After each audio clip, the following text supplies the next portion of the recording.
Hi everybody, it's me Jill and welcome to Jill Informed. This is the recap of The Real Housewives of Salt Lake City, Season 4, Episode 14, Bermuda Birthday Blues. Before we begin this episode, I would just like to remind everybody that Lisa's tagline this season is, "I'm on a mission to serve Lisa," and I love that for myself.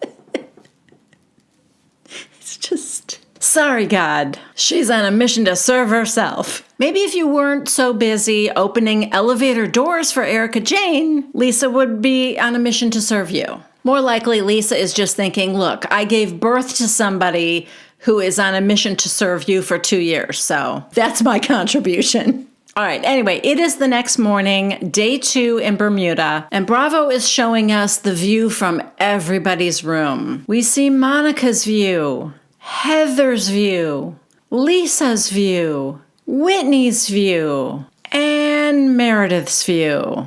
Wah, wah. Oh no.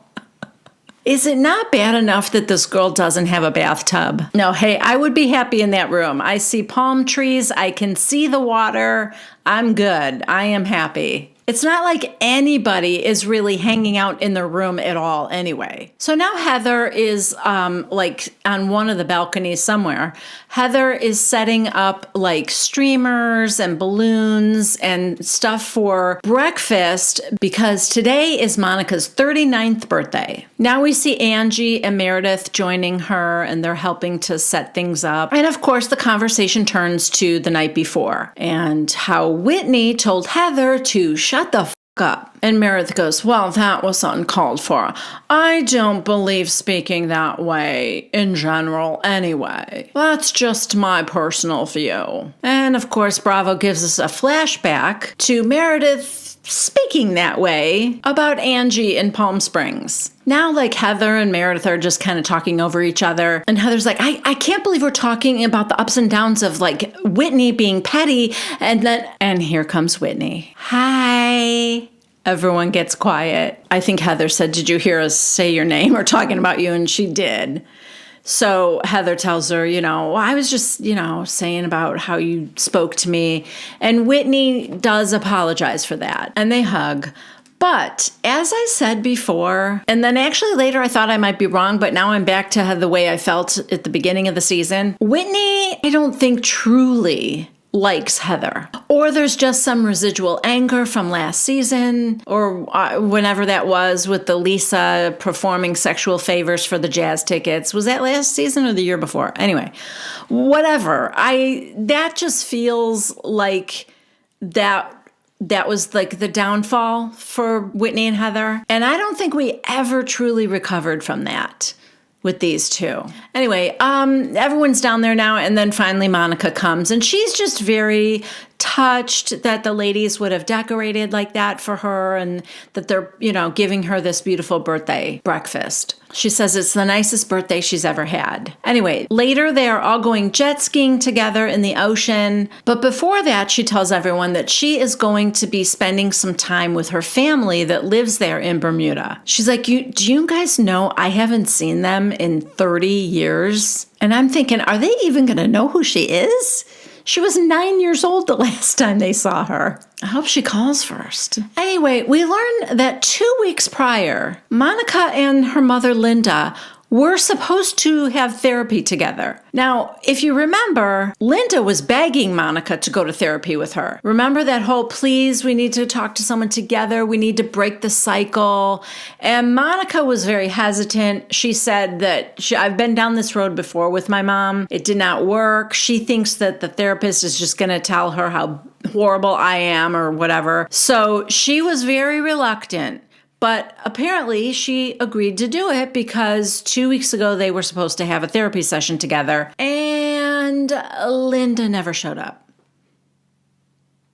She is a piece of work, that woman. We do see the therapy session with just Monica and the therapist. And Monica said, yeah, a couple days ago, my mom just kind of lost her shit on me. And yeah. Anyway, I guess now Linda wants to come to Bermuda and see the family with Monica.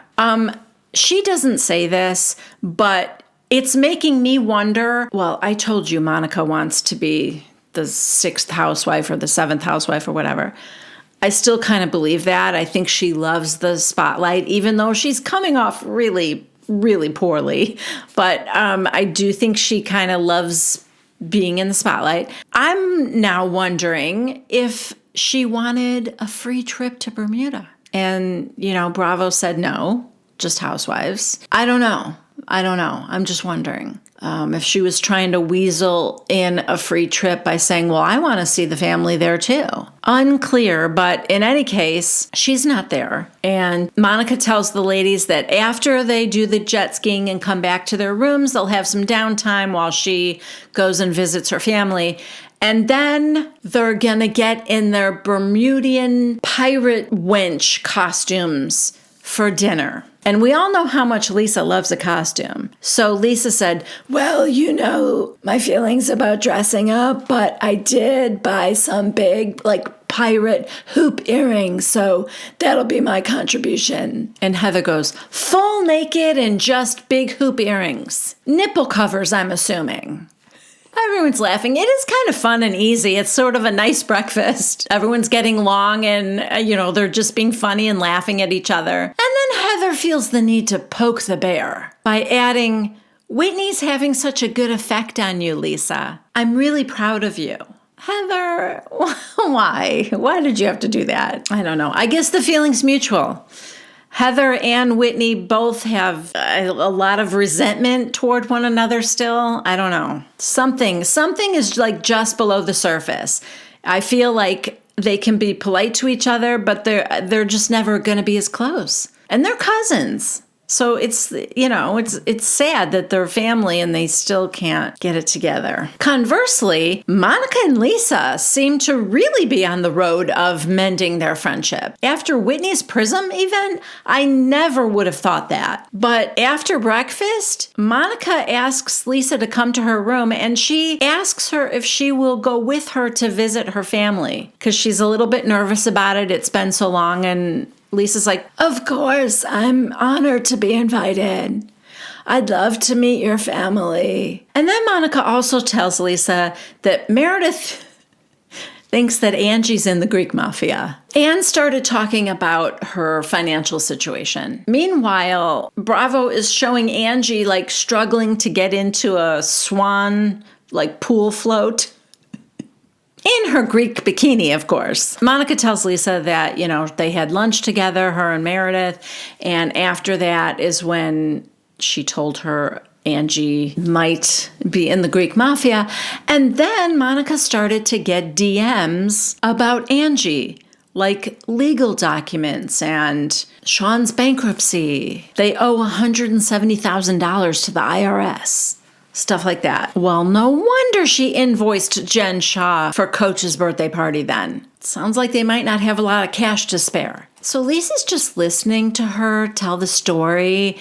And, you can tell she's thinking, well, honestly, I don't know what Lisa's thinking because half her face is covered in polarized plastic. And Lisa's confessional, though, she says, these rumors are ridiculous, dumb, stupid, inane, idiotic, moronic, slow, simple, ignorant, and lies. Because it is Meredith's intention to destroy Angie's relationships, friendships, kinships, associations, unions, connections, alliances, and ties.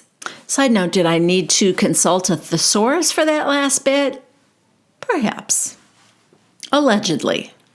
To Monica, Lisa says, it's interesting that she has this conversation with you, and then you start getting documentation to back it up. This is what happened to me last year. So we see the clip where Meredith says that she was being sent random DMs with Lisa's SEC filing for her businesses. Yeah, Meredith, girl, you don't even change things up slightly year to year. Lisa tells Monica that she thinks Meredith is setting her up to do her dirty work. Of course she is, just like Whitney did earlier in the season. And if Monica becomes the messenger again and goes and tells Angie, well, then that's on Monica. Fool me twice, shame on me. I really don't think Angie is going to take too kindly to Monica being the bearer of bad news yet again. Lisa says, in order to keep her hands clean, Meredith can dig up dirt on Angie and send it to you anonymously and have you do her dirty work. In Monica's confessional, she's like, if Meredith is setting me up to use me like as a pawn to get information out, I'm going to be really sad and disappointed. Well, girl, get ready. Are you sad and disappointed that Whitney did it earlier? No. All right. Anyway, it is time for jet skiing. They head to a shipwreck and feed bread to some fish, which doesn't feel like the healthiest thing to feed a fish. Like, I feel like a fish in the ocean, where are they getting carbs? Anyway, everyone had fun, but when they get back in the van before they take off, Monica is looking at her phone, gets extremely upset, and runs off crying. No one knows what happened. Everyone's like, what? She's crying. So Lisa goes after her and she's in the bathroom and you just hear Lisa going, what happened? What happened? And she's crying so hard she can't talk. And then finally she while she's sobbing, she gets out, my mom made my family not want to meet with me anymore. Oh. Wow. I just really feel for her. She does say that she got a text from her family that lives in Bermuda saying that they don't want to see her. And she said, I just know my mom is involved in this, because she wanted to be there too. Monica was so looking forward to meeting them. She was looking forward to hearing stories, getting to know them better, maybe seeing photos and stuff like that. I don't know what Linda could have said to them. Maybe Linda said she wanted to come too and Monica wouldn't let her or something like that. I don't know. Lisa comforts and calms her, and she just says that she can't believe that Monica's mom would interfere like that, and on her birthday, no less. They get back in the van, and, everyone's asking her what's wrong, and she still can't really talk, and Lisa said, can I tell them for you? And she nods her head. So Lisa tells them what happened, and, everyone, of course, just feels terrible for Monica. She's like, I feel like I have no family. And everyone's like, no, you do. And Angie goes, you have 4 beautiful daughters. And everyone's like, yes, you've got your girls. And she's like, no, you guys don't understand. I feel like I'm not wanted anywhere. I'm not wanted at my in-laws. Well, I mean, come on. When you were married to their son, you f***ed their daughter's husband. I mean, you can't exactly be expecting a Christmas invite. Anyway, Heather has arranged for a nice lunch on the beach. I don't know if that was done like super fast or if this was something that all the ladies were going to do while Monica and Lisa, I don't know. But anyway, so they are all like sitting in a circle on the beach. It's nice. And for the moment, at least, everyone is being supportive and keeping things light for Monica. And then Lisa suggests that they play Marry, Shag, Kill with their husbands and ex-husbands. What could go wrong? Angie says she doesn't know that game. And that feels like dangerous. But Meredith goes first and she said, okay, Marry, Shag, Kill, all with Seth. And everybody starts laughing. And then Monica goes, okay, I'm going to marry Justin. And Angie goes, oh, wow. We're saying other people's husbands? Yeah, Angie, that was the game. Monica, I'll Seth. Ew, why? Angie, oh no, I'm not playing this game. Monica, and I'm going to kill Sean. Actually, I would Seth and John. Oh, no. Why? No, I would Sean and his boyfriends. Just kidding. Monica could very easily have said she would kill her ex-husband. I feel like this is a recipe for disaster, saying that she would kill Sean. Angie's unfamiliar with the game. Now she's saying she wants to kill her husband. This just feels like very dicey. Also, side note, I am going to say shag instead of from now on because bleeping the word every single time is just an editing nightmare. I'm going to save myself probably an hour of editing by changing it to shag. Anyway, of course Angie doesn't like that she wanted to kill Sean. And she's like, should we ask why or do we just go along with it? And Monica goes, no, we're just having fun. Angie goes, okay. Whitney, I'd marry John, shag Sean, and kill Seth. Ooh. no one likes when another woman wants to kill their husband. Totally fine with shagging him and marrying him. Lisa even thought that Whitney, that was a good choice, that she chose to marry John. But yeah, Lisa is next. I would marry either Justin or Sean because they're both funny and cool and stable. Oh God, we're giving reasons now? No. I thought we were keeping this light and easy. We are not describing what we like about somebody else's husband or what we don't like. And then she says, I have to shag John Barlow. And everyone gets on her for not picking somebody else. They're like, no, you can't pick your own husband. Heather goes, play the game. I mean, they did let Meredith get away with marrying, shagging, and killing Seth, her own husband. So I don't know why they're getting on Lisa about this, but Lisa just can't. She cannot pick another person she wants to shag. Because I love shagging John. Ew. So Monica goes, well, what about a celebrity? Which is not the game. The game was each other's husbands, but okay, fine.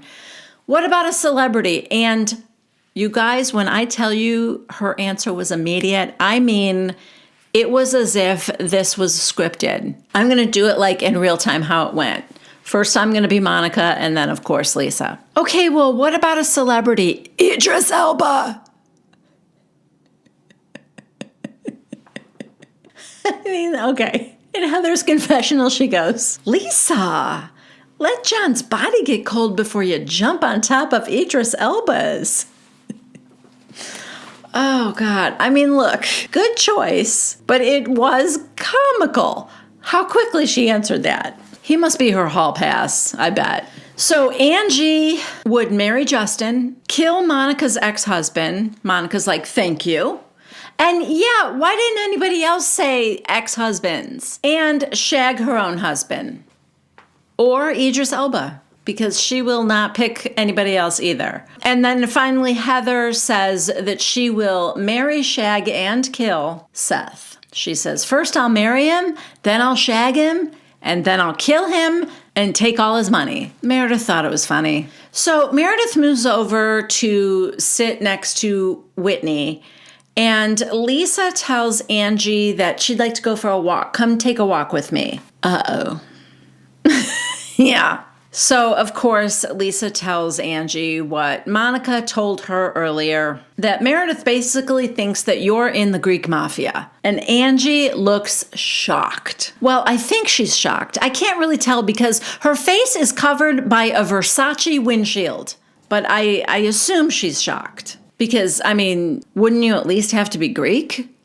Angie, Meredith really thinks I'm in the Greek mafia. Lisa, but wait, there's more. You'll also receive anonymous bankruptcy documents. And that's not all. If you act now, she'll also throw in a tax lien and 6 steak knives.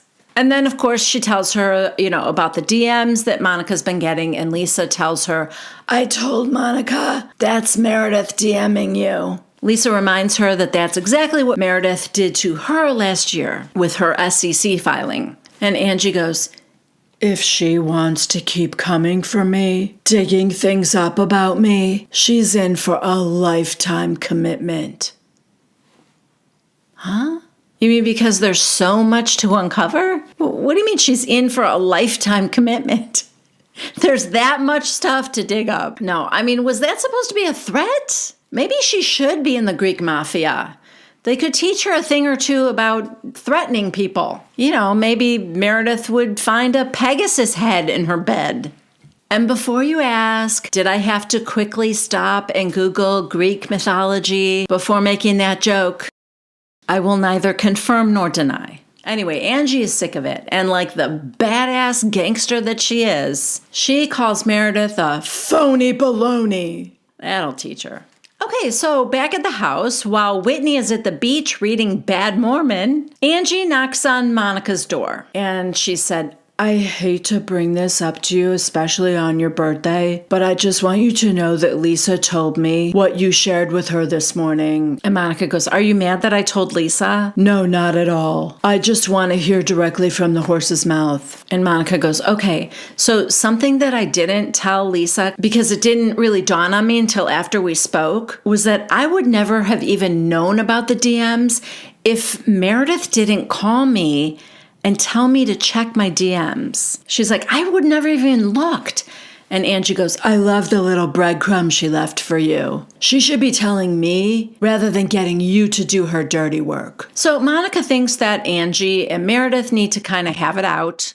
And she says in her confessional, I mean, if that happens on my birthday, I'm fine with that. I can get my cake to go. Okay, I don't love the next scene because this is Monica in her room and she's FaceTiming her 17-year-old daughter, Bree. Yeah, even though Monica says that Bree was born an old soul, I still don't love the parentification of her. This is kind of a pattern with Monica treating Bree like her confidant, like a peer rather than her daughter. She's a 17-year-old kid. Let her be a kid, you know?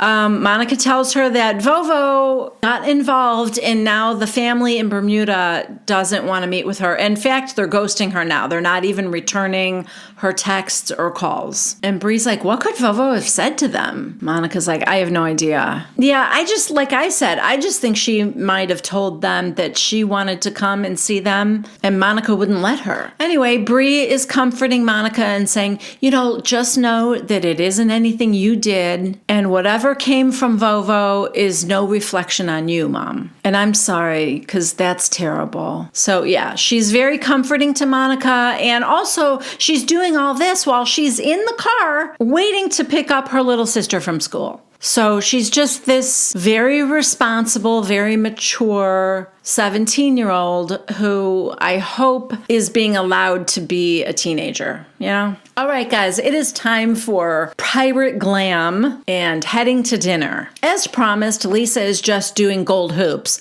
although she is also wearing a gold coin belt. So I don't know. I feel like she put a little more effort into it. Heather goes, well, you look like a wench, just not necessarily of the 7 C's. And oh wow, Monica has gone like full Johnny Depp. I don't consider that a pirate wench. It's a little strange with the facial hair, just because she is also then wearing like a fringy skirt. But it's fine. It's her birthday. So dinner is in a cave somewhere. It is really cool, but I will say that the ladies are getting their 10,000 steps in just going from the van to the table. It's a long process, and those who wore high heels did not make the right choice. And I will say, I failed to mention this earlier because I didn't think it was a big deal.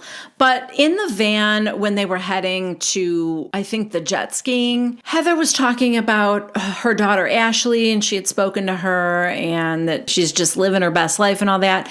And Monica said, is she having sex? And Heather did not want to answer that because it's about her daughter. That's her life. And, it's not fodder for Bravo TV viewers, which I understood. And it kind of ended. I just didn't think it was that big of a deal, but it's come up for the 3rd time right now. That being the first time. The second time was later in the day when the ladies were in their rooms calling home and Heather was on the phone with Ashley and she told her, Monica and I got into it because she wanted to know if you were having sex, but I didn't say anything, blah, blah, blah. Again, I was like, it's weird, but I'm not going to mention it. Not that big of a deal. Well, damned if Monica is not mentioning it now. So I feel like I have to say something. Now that they're seated for dinner, Monica says, hey, just wanted to thank everybody again for rallying around me and being so kind and, being here for my birthday and all that. And then she says, I have an idea. Since I was sex shamed earlier, and Heather's like, what are you talking about? I would just like to ask, when's the last time everyone had sex? What? So Whitney goes, right before I left for the airport to come here. And I almost did last night, but my vibrator was dead. Just kidding. Angie, I had goodbye sex before the trip. Just a quickie. Lisa, last night before the trip. I feel like everyone's just answering like right before they came on the trip. And not sure I believe it, except Meredith. Seth left a day and a half before I did, so a day before that. And then it's Heather's turn, and Heather says, I'm not answering. All of you guys are married, so it's kind of an unfair question and an unfair game.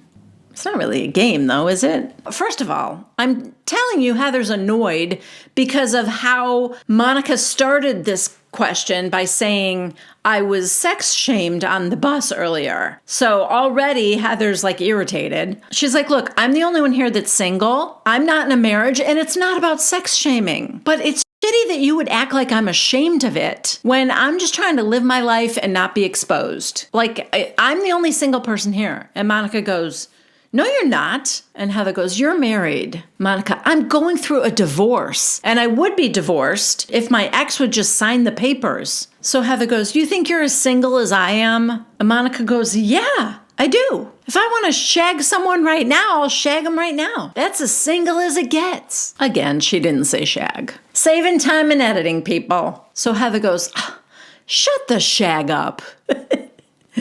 Kidding. Shut the up. Like Whitney said to me last night. Monica, wow. Silence. Angie, I actually want to take the heat off of you two. And so, Meredith, you have yet again come for me. Meredith sips her hot tea. I have no idea what you're talking about. Angie, you are accusing me of doing fraudulent things and that I'm in the Greek mafia. Heather's like, what? What did I miss? She's like, I have hundreds of employees and you are risking the livelihood of all of them, which I love that Angie said that to Meredith because that was Meredith's complaint to Lisa. When Lisa had her hot mic moment and said, I don't even know, I don't know what your husband does for a living. You move houses every 6 months or whatever, like that you're renting houses all over for every 6 months. Meredith said almost the identical thing, that Seth employs all these people and you making it seem like he does something shady is, you're putting all of their lives at risk or their livelihoods at risk, whatever. So it was kind of just a fun full circle moment that Angie came back at Meredith with like the same argument. Meredith just says, where are you hearing this, Angie? I didn't say any of that. So Lisa can't take it. She goes, you never talked to anyone about this. You've never had one single conversation about this. Meredith, I have never had a conversation where I said anything of that nature about you, Angie. And Monica goes, we did have that conversation. We talked about her being in the Greek mafia. Meredith, I didn't have that conversation. Meredith, how do you think you can get out of that? Monica's like, yes, we did. You know what else we heard? Thanks to some DMs on Instagram, that you owe $170,000 to the IRS. Angie goes, I don't. Monica said that you called her to look at some DMs, and suddenly after your conversation, some documents appeared in a fake account. Oof. This is Finsta 2.0. And Monica goes, you called me, Meredith, and you said, did you get a DM? And I got one. I don't know who this person is, but I know who everyone thinks it is. Meredith, well, it's not me. And Lisa goes, it's suspicious. And Whitney's like nodding, and she goes, last year there were DMs about Lisa, and you brought them up, Meredith. Yeah. So now Angie gets all Greek mafia on Meredith, and she stands up and she's like, Google me, bitch. I do millions of dollars in business. Millions. I'll give you my social security number, my birthday. Google me. There's not shit on the Katzenevas family. You're not going to come after me, Meredith.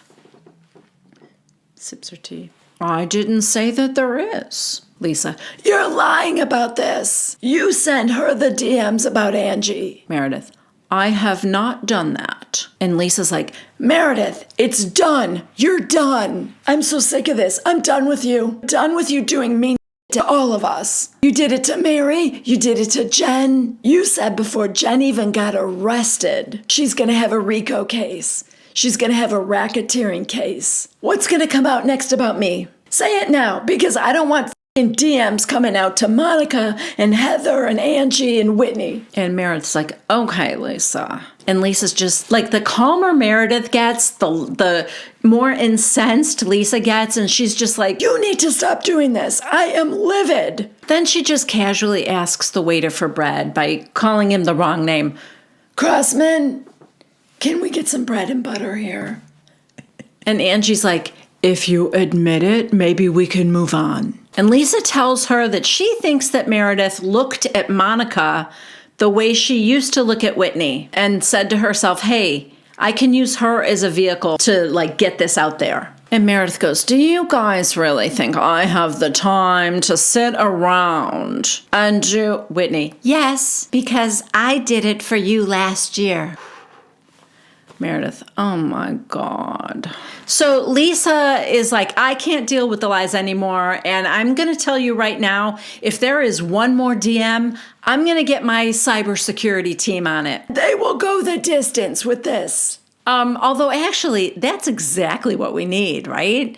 We need somebody who can prove the source of the DMs. Just like definitively say, here's where they came from. And Meredith, if you're telling the truth, you would also want that to come out. You would want her cybersecurity team on this. Meredith just says, go for it. But anyway, Monica's corset is too tight. Lisa wants to take the conversation back to the house. Whitney just wants to end the conversation. She doesn't want to take the conversation anywhere. And Lisa just says, we're friends. We shouldn't be hurting each other. And on that note, that is the end of episode 14. Thank you guys so much for being here. I will be off for the rest of the year. I will be back in January. So I just want to, again, wish you all very happy holidays and a happy new year. And I know I keep saying this in every video, but I just think it's important to remember at this time of year that can be highly emotional for various reasons, whether it's being around family members that can be a little trying, or if it's that you are alone at this time of year when it seems like everybody else in the world has family and friends surrounding them. Whatever it is, just be mindful that this time of year isn't great for everybody. And we just need to be like extra kind to each other. And we definitely need to carve out a little bit of time to be kind to ourselves, okay? I love you guys, and I will see you in 2024. Bye.